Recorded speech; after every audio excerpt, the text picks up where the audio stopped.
Bonjour à toutes et à tous et bienvenue dans ce nouvel épisode de La Voix de la diversité, le balado de Francophonie sans frontières. Nous continuons notre découverte des expressions francophones de nos locuteurs dans le monde.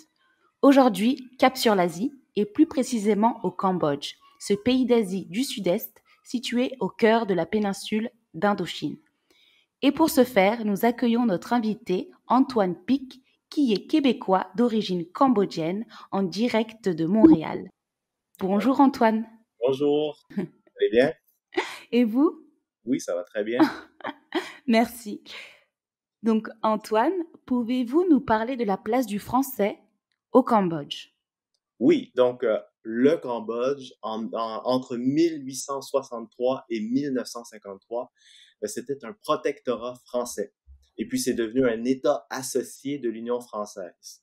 Donc, pendant 90 ans, et même après son indépendance en 1953, la France et la culture française sont demeurées très présentes au Cambodge. D'ailleurs, le roi Norodom Sihanouk du Cambodge, qui est l'ancien roi, est considéré comme l'un des pères fondateurs de la francophonie, avec entre autres le Nigérien Amani Diori et le Tunisien Habib Bourguiba.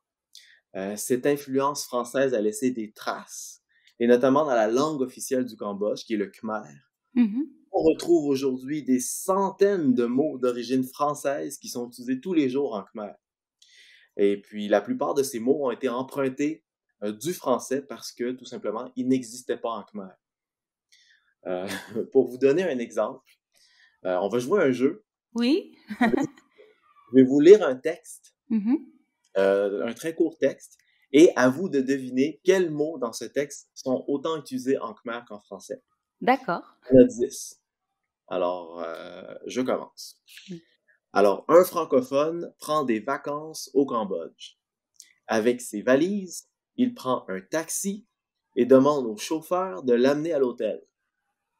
Il va ensuite au restaurant, demande le menu et commande une salade. Le soir venu, il entre dans un bar pour boire une bière. Alors, est-ce que vous avez... Moi, je dirais donc les mots taxi, bière, hôtel. Il y en a plus, j'en suis sûre, mais là, du coup, je Bon, sèche. vous en avez deviné au moins 3. Oui. Alors, je vais vous les énumérer. Donc, c'était vacances. Oui. Vacances en Khmer, c'est la même chose. C'est khmérisé, donc on dit vacances. Mhm. Valise. Et valise en Khmer, c'est la même chose. Valise.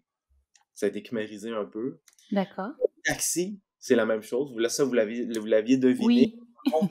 Taxi, c'est un peu international. Donc, Oui, c'est vrai. pas juste en Khmer, je pense que c'est dans toutes les langues du sud-est asiatique, même en vietnamien, en laotien.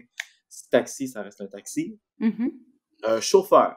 Ça, c'est spécial, c'est parce que le mot chauffeur, on l'a emprunté du français, mais comme le CH n'existait pas Oui. et le F n'existait pas en Khmer, on les a remplacés par des S et un P. Donc, c'est devenu ce poids. D'accord. Dans le fond, ça vient du mot chauffeur, mais on n'est Je pas capable vois. de le prononcer. Donc, ça a été khmérisé, c'est un peu spécial. Hôtel, ça, vous l'avez deviné. Hôtel, Oui. en Khmer, c'est la même chose. On peut dire un hôtel. Oui. Par exemple, si vous êtes à Phnom Penh, puis vous voulez vous demander au taxi de vous amener à l'hôtel Blanc, qui est connu à Phnom Penh. Vous dites, je vais aller à Hôtel Sa, Hôtel Blanc. Ok. Il va vous amener à l'Hôtel Blanc. Ensuite, il y avait restaurant, Bien sûr. le menu. Le menu en Khmer, étant donné que le U n'existe pas en Khmer, on l'a khmérisé et puis on le prononce menouille. Ah. Oui, c'est ça. Le U, je pense que c'est un phonème très, très, très, très francophone. Ça n'existe pas dans beaucoup de langues. Oui. Commander au restaurant, c'est la même chose, c'est commande. D'accord. Salade en Khmer, c'est salade. Mhm. Et puis un bar, c'est la même chose, bar. Et une bière, vous l'aviez deviné, donc c'est bière. D'accord. Donc, il y avait pas mal de mots, hein. Oui.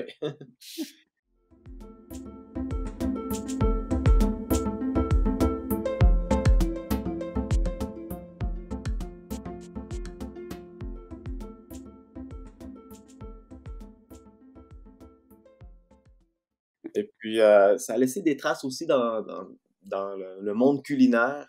Mhm. Beaucoup de variétés de légumes ont été importées par les Français ou les Européens. Et D'accord. puis, depuis ce temps-là, toutes ces variétés-là ont été dites français, ont été nommées comme, on les nomme comme étant des légumes français. Par exemple, je vous donne un exemple, Oui. la patate, la pomme de terre.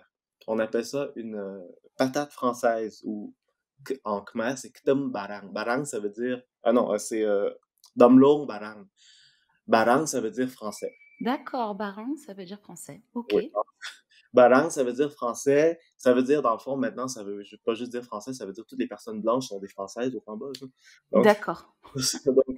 Barang, ça veut dire personne blanche, en fait. Ok. Ça veut dire à l'origine français. Et puis, Damlong, Barang, ça veut dire patate française ou pomme de terre française. C'est simplement pour désigner cette variété de pommes de terre qui Je est vois. Très bien.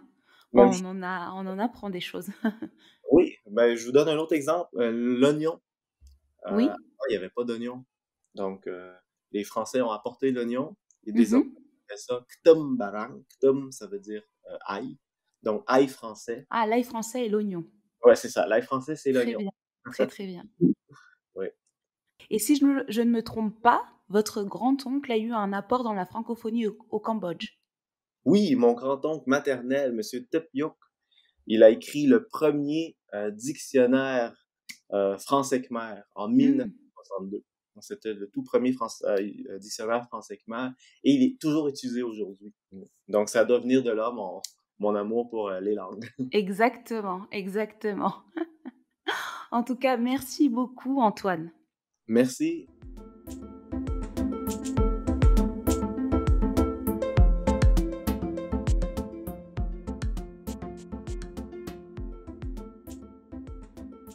Cet épisode de la capsule d'été de la radio FSF, la voix de la diversité, touche à sa fin.